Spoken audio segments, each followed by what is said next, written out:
बिस्मिल्लाहिर्रहमानिर्रहीम। मेरा तो ख्याल था कि कल अगर बहस इस पर चलेगी तो कल इस पर मैं बात करूंगा, लेकिन आपने कहा कि आज बोलना है तो सुनाना है तो आज ही सुनाने पड़ेगी मुझे। सबसे पहले जनरल स्पीकर, साने मरी में जो वाक़या हुआ जिसमें कई कीमतें जाने ज़ाया हुई, इस पर मैं अपनी तरफ से, अपनी पार्टी की तरफ से अफसोस का इज़हार करूँगा। ज़ाहिर एक कुदरती आफत है, उसमें किसी का बस नहीं चलता, लेकिन हुकूमतें भी, जिस मुल्क में हुकूमतें होती हैं उनकी भी कुछ जिम्मेदारियां बनती हैं, और न ये पहली आफत है और ये भी मैं नहीं कह सकता कि आखिरी आफत होगी। कुदरत की आफतों का कंट्रोल या जो है दारोमदार हमारे अपने अमालों पर होता है, और बिलखुसूस हुक्मरानों के अमालों पर होता है। मेरे ख्याल में आफतें जहाँ कहीं पे भी आती हैं वो उस खित्ते या उस कौम के इम्तिहानात या उनके उस अमालों को का नतीजा होते हैं जो हमें भुगतने पड़ते हैं। इसमें कोई शक नहीं कि इस आफत में जो कुछ जानें ज़ाया हुई हैं उनके लावाकिन के साथ हम सिर्फ इज़हार हमदर्दी कर सकते हैं और अफसोस का इज़हार भी कर सकते हैं, लेकिन क्या ये सिर्फ कुदरत पर इस बोझ डाला जाए या हुकूमत की भी कुछ जिम्मेदारियां बनती हैं? क्या इसमें ह्यूमन एरर्स को भी हम मद्देनज़र नहीं रखना चाहिए? क्या हुक्मरानों की कमज़ोरियां या उसकी वो हिकमत अमली का भी जायज़ा हमें लेना चाहिए, नहीं लेना चाहिए? क्योंकि हादसात जो नाहिली हैं वो जो हमेशा हादसात को जन्म देती है। इससे पहले भी कई वाक़यात हो चुके हैं जनाब स्पीकर, वाक़यात हो चुके हैं, कुदरती हादसात भी हो चुके हैं, हुकूमती हादसात भी हो गए हैं, हुकूमती वाक़यात भी हो चुके हैं, लेकिन उनके पीछे फिर कमेटियां बनाई गई हैं, कमीशन बनाए गए हैं, लेकिन आज दिन तक उन कमीशन और उन कमेटियों का नतीजा कोई नहीं निकला।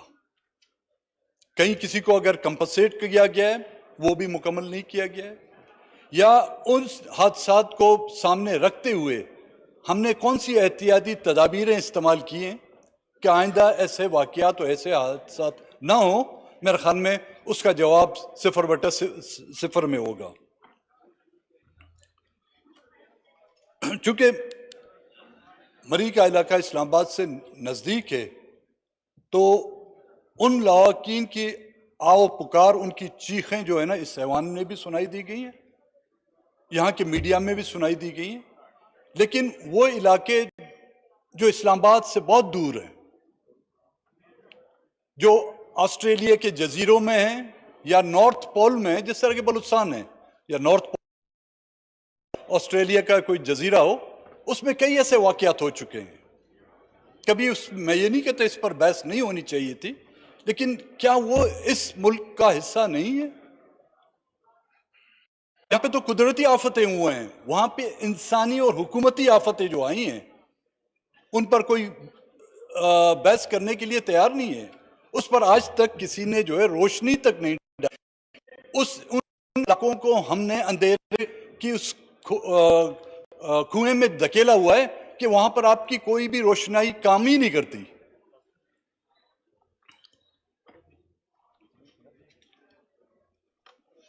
एक ही कब्र से 250 के करीब जो है लाशें बरामद होती हैं इज्तिमाई कब्रों की, उसका कोई जिक्र नहीं होता, क्योंकि अगर उसका जिक्र होता है तो ये बात जो है कहीं दूर तक जाके पहुंचती है, और जब उस दूर तक पहुंचती है तो हम में से कोई, हम सब के जो है वहां पर जो है जल जाते हैं। उन वाकयात के पीछे उन अनासिर का और उन कुव्वतों का हाथ है जो एक एक कब्र में, इज्तिमाई कब्र में जो है सैकड़ों की तादाद में लाशें गिराते हैं। सीटीडी के जो वाकयात हैं, कोयटे से आपका डिप्टी स्पीकर साहब ताल्लुक है, रोजाना कोई एक महीना नहीं गुजरता कि सीटीडी की कार्रवाई में 19 लोग हलाक किए जाते हैं और दूसरे दिन शेर सुर्खी लगती है कि जी दहशतगर्दों का जो एक अहम गिरोह जो है मारा गया। 19 आदमी उस तरफ मारे जाते हैं, लेकिन इस तरफ एक गाड़ी का कांच तक नहीं टूटता। तो ये कैसे दहशतगर्द हैं जिनके हाथ में पत्थर तक नहीं है? ये कैसे दहशतगर्द हैं जिनके जब बरामदात होते हैं तो कहते हैं इतना बारूद बरामद किया गया है, लेकिन उन दहशतगर्दों की इतनी कैपेबिलिटी नहीं है कि वो बारूद का जो है एक हिस्सा भी फोड़ सकें। इतनी बंदूकें, इतने कारतूस उनसे बरामद होते हैं, लेकिन वो जाहिल दहशतगर्द ऐसे हैं कि एक गोली चलाने के भी काबिल नहीं होते और उनको जो है सीटीडी का अमला जो है ना विद इन आवर्स जो है सब के सब हलाक कर दिए जाते हैं। और ये सिलसिला आज का नहीं है, कई सालों से चला आ रहा है और ये चलते हुए अब कोयटे के दश्त के इलाके में बाकायदा उनके लिए एक कब्रिस्तान बनाया गया है जो नामालूम है।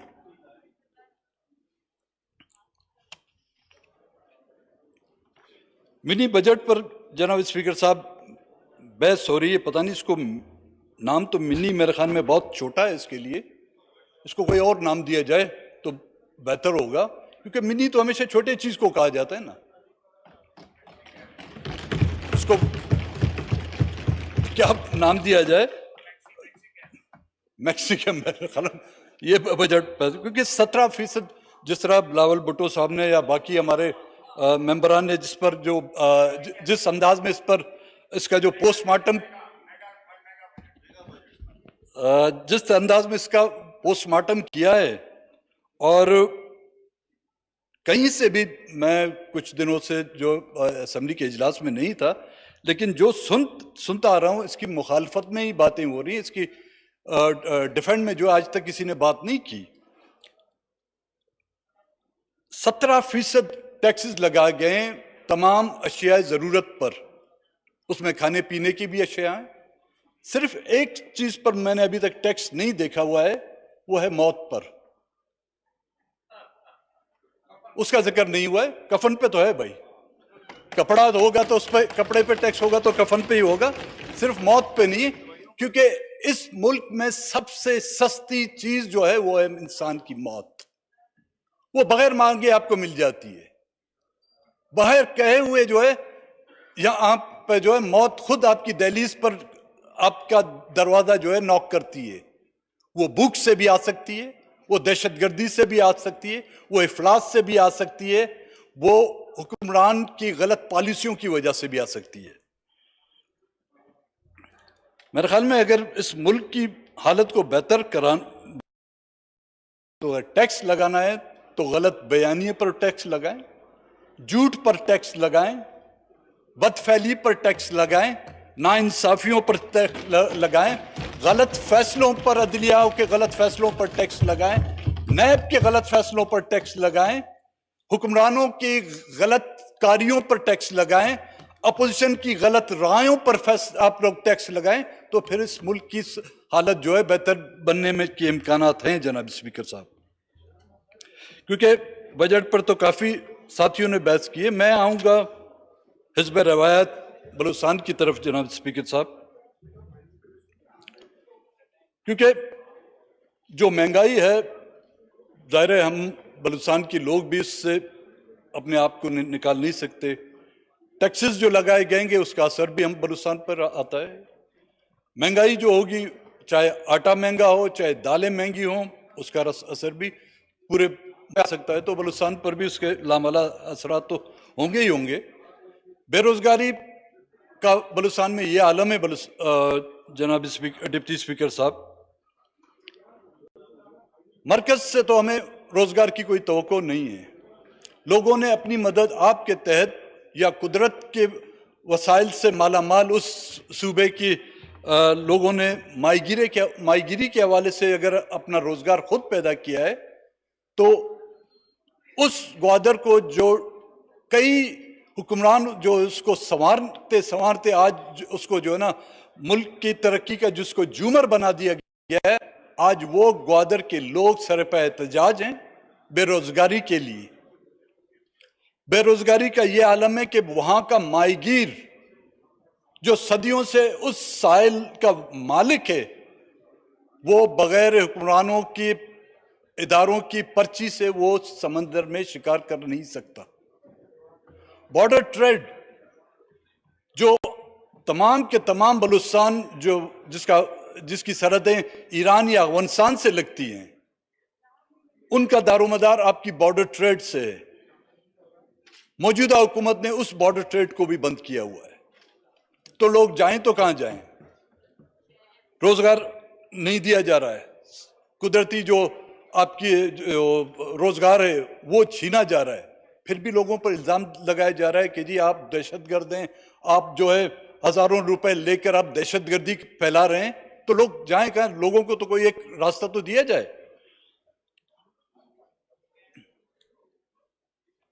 बिजली ना होने के बराबर है।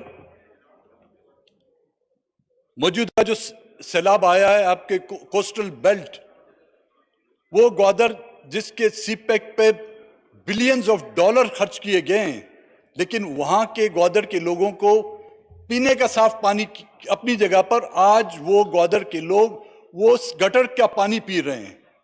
उस बारिश का पानी जो है, वो बारिश का पानी उनके आंगनों में, उनके घरों में जो है वो एक तालाब नुमा जो शक्ल इख्तियार कर गया है। तो कहां गए वो 65 अरब डॉलर जो ग्वादर के लिए खर्च किए गए थे? उनमें से तो हमें ना मौजूदा हुकूमत ना गुजरी हुकूमतों ने जो है वहां पर हमें आज दिन तक ये बतला सके कि ये रकम गई तो कहां गई। बलूचिस्तान में तो खर्च नहीं हुई। अगर खर्च होती तो ग्वादर पर खर्च होती, खर्च होती तो सीपेक के रूट पर खर्च होती। उनमें से तो एक जो कहते हैं ना टका पैसा जो है ना वो बलूचिस्तान में खर्च नहीं किया गया। मैं आऊंगा जो अहम मसला है रेकोडेक का। जी, इस पर काफी भी बहस हो चुकी है। ये मसला आज का नहीं है जनाब चेयरमैन साहब। 2002 में 1993 में एक मुआहदा हुआ था BHP के साथ, एक ऑस्ट्रेलियन कंपनी थी, उसके साथ हुकूमत बलूचिस्तान और हुकूमत पाकिस्तान के ताउन से एक मुआहदा किया गया था कि इसमें 25% गवर्नमेंट ऑफ बलूचिस्तान को हिस्सा दिया जाएगा, बकाया 50% जो है उन कंपनीज का होगा और 25% जो है। फिर ये मुआहदात होते गए, BHP ने सबलेट किया किसी और कंपनी को, और ये मुआहदा चलते चलते जो है सुप्रीम कोर्ट में आया, जिस पर गवर्नमेंट ऑफ बलूचिस्तान पर ने इस पर एतराज किया। और सुप्रीम कोर्ट का ये फैसला है, और उसी सुप्रीम कोर्ट ने जो है ना आप उस कंपनी का लाइसेंस मंसूख किया, और ये फिर इंटरनेशनल कोर्ट्स में मसला चला गया, आर्बिट्रेशन में गया, और उन अदालतों ने जो है इस पर गवर्नमेंट ऑफ पाकिस्तान पर एक बड़ी एक खतीर रकम जो है फाइन लगा दी। मुझे याद आ रहा है आज से 2 साल, 1.5 या 2 साल पहले वजीर आजम साहब का एक बयान कि पाकिस्तान के कर्जों का खात्मे का वाहिद हल रेकोडेक का जो है मुआहदा करके हम पाकिस्तान के कर्जे उतार सकते हैं। बाकी चीजों में जो है हमेशा नहीं, लेकिन कर्ज उतारो, मुल्क संवारो और बलूचिस्तान को लुटाओ। सुई गैस से 1953 में गैस निकली, 62 में जो है ना ये गैस बलूचिस्तान पाकिस्तान के कोने कोने तक पहुंच चुकी। आज दिन तक डेरा बुगटी में वो गैस नहीं। औरतें आज भी डेरा बुगटी सी और बलूचिस्तान की खवातीन आज भी लकड़ियां जलाकर अपना गुजारा करती हैं। PPL, OGDC, east India company का नाम हमने सुना था, लेकिन बलूचिस्तान में इन 2 कंपनियों ने जो है ना ईस्ट इंडिया कंपनी से भी बदतर सूरत हाल क्रिएट की है। बलूचिस्तान के वसाइल, बलूचिस्तान का साइल बलूचिस्तान के लोगों की मिल्कियत है, किसी PPL, OGDC की बाप की मिल्कियत नहीं है। हर हुकूमत आती है अपना उल्लू संभालने के लिए, अपने कर्जे अपनी अय्याशियों के कर्जे चुकाने के लिए बलूचिस्तानी यतीम खाना उनको मिलाए कि उसके संदक के नाम पे उसके वसाइल लूटे जाएं, सुई के नाम पे उसके वसाइल लूटे जाएं, सीपैक के नाम पर हमें लूटा गया, अब रेकोडेक के नाम पर फिर हमें लूटा जा रहा है। बलूचिस्तान के वसाइल को आप लोगों ने बिल्कुल जुम्मा बाजार की तरह एक जुम्मा बाजार लगाया हुआ है कि हर कोई आकर यहां पर जो है औने पौने दान जो है बलूचिस्तान के वसाइल को लेके जाए। नहीं, आज जो बलूचिस्तान में इंसर्जेंसी कायम है ये उसी नाइंसाफी की वजूहात हैं जो पूरा पाकिस्तान भुगत रहा है। तो खुदा के वास्ते ऐसे कोई मुआहदात ना करें और ना ही बलूचिस्तान के लोग ऐसे किसी मुआहदा का हिस्सा होंगे जब तक के बलूचिस्तान के लोगों को उस वसाइल का असल मालिक नहीं समझ जाता। हम बलूचिस्तान के लोग, चाहे किसी भी पार्टी से हमारा ताल्लुक हो, हम समझते हैं कि सबसे पहला हक उसके बलूचिस्तान के लोगों का है। संदक से जो अरबों डॉलर्स की जो है सोने, तांबे और चांदी के ज़खायर लूटे गए, आज दिन तक आपके पास हिसाब है कि कितना यहां से तांबा निकला, कितना यहां से सोना निकला, कितना यहां से चांदी निकला? नहीं, क्योंकि माल मुफ्त दिल बेरहम, माल गनीमत। क्योंकि जब कहीं कोई रियासत, कोई मुल्क किसी दूसरी रियासत और मुल्क पर काबिज होती है तो वहां के वसाइल को, वहां के माल को जो है ना माल गनीमत समझती है। तो अगर आप समझते हैं कि आप लोगों ने बलूचिस्तान पर कब्जा नहीं किया, लेकिन आप हुक्मरानों के आमाल इस बात की दलाइल देते हैं, इस बात की गवाही देते हैं कि आपने बलूचिस्तान के वसाइल को माल गनीमत समझकर 1947 से लेकर आज दिन तक लूटते रहे हैं और लूट रहे हैं। लेकिन जब तक के बलूचिस्तान के लोगों में अपने एहसासात हैं, किसी को जो है लड़ नहीं सकते हम। आप लोग ताकतवर हैं, आप लोगों के पास एटम बम भी हैं जिसका इस्तेमाल आप लोगों ने तजर्बात के तहत भी बलूचिस्तान में किया। आप लोगों के पास माशाल्लाह एक अच्छी खासी फौज है जिसने एक बार नहीं कई बार हम पर यलगार किए। हम उनसे लड़ नहीं सकते, लेकिन उनके सामने खड़े हो सकते हैं, चाहे वो वर्दी वाले हों, चाहे शेरवानी वाले हों, या जो भी होंगे, हम उनके सामने खड़े होंगे, अपने वसाइल लूटने नहीं देंगे उनको।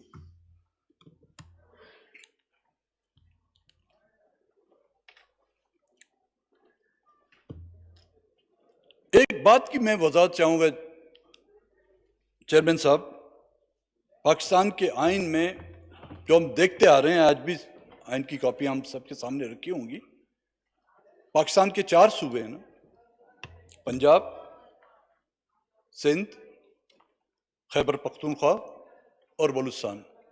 5वां था, उसका तो हमने खुद जो है इसको अपने से धक्का देकर अलग कर दिया। ये 4 सूबे थे। ये सदर्न बलूचिस्तान, ये किस सूबे का नाम है जो वजीर आजम भी कहते फिरते हैं, कैबिनेट मिनिस्टर भी कहते फिरते हैं?